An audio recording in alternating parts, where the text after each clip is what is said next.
I think the recent comments that the Queen made was she specifically omitted any reference to Harry and his environmental efforts. That shows that she's unbending, I think. You wrote in your book that was recently released, and, it's absolutely fantastic.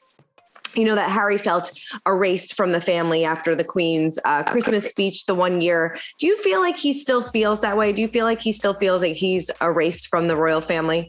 Well, I think the holidays play a role in this, in that you would have, had there been the usual big, you would have thought that he would have felt really left out. There'd been the usual big royal celebration at Sandringham and that thing. But everybody sort of went into their bunkers because of the new variant and COVID and erupting in Britain. So I think perhaps he was more comfortable than you would imagine in California, celebrating with his family.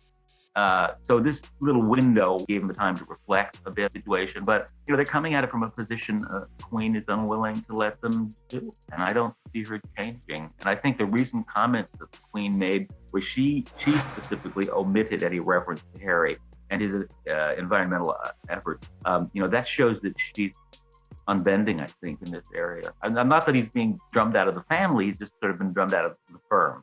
Mm-hmm. Yeah. Do you think Harry is going to make an appearance at the Earthshot Awards when they come to the U.S.?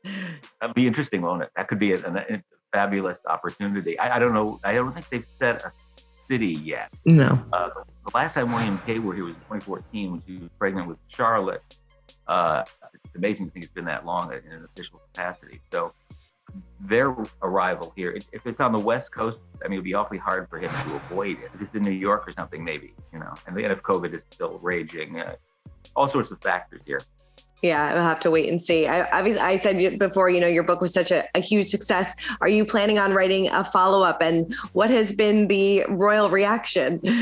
Well, as you may recall, the reaction initially was, shock and awe and dismay, and charges flying hither and yon. And in the end, of course, since it was backed up by sources I've had forever and all true, nothing that the palace could do or say about it beyond the initial denials, which they always make before ever reading anything or knowing anything about it. Sure, I'm always at work on something new, and there is another in the work. But I'm really proud of the Brothers and Wives, which is over my shoulders.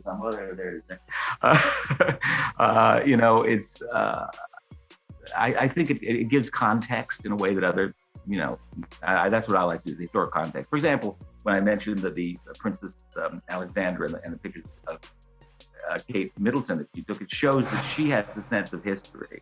Mm-hmm. Kate Middleton, that she's a serious person. And by the way, those photographs, which I don't think they do her justice. If you just look at practically anything ever taken of her, does she ever take a bad picture? No, she's stunning. She's stunning, exactly. So I'm not even sure that these are even in the top tier of photographs that were taken. It was just walking down the sidewalk half the time. She takes a better picture than some of these. But in any event, these are the ones the palace released. Yeah, well, they're beautiful. And I can't wait to see what you have coming up next. Brothers and Wives, I couldn't put it down. And for those of you who haven't gotten your hands on it, please go and do so. Christopher, thank you so much. I really appreciate you taking your time, as always. Oh, thank you. Anytime. I really enjoy it. Oh, thank you. Things are always happening, as you know. Always happening. Well, thank you so much. I really appreciate it.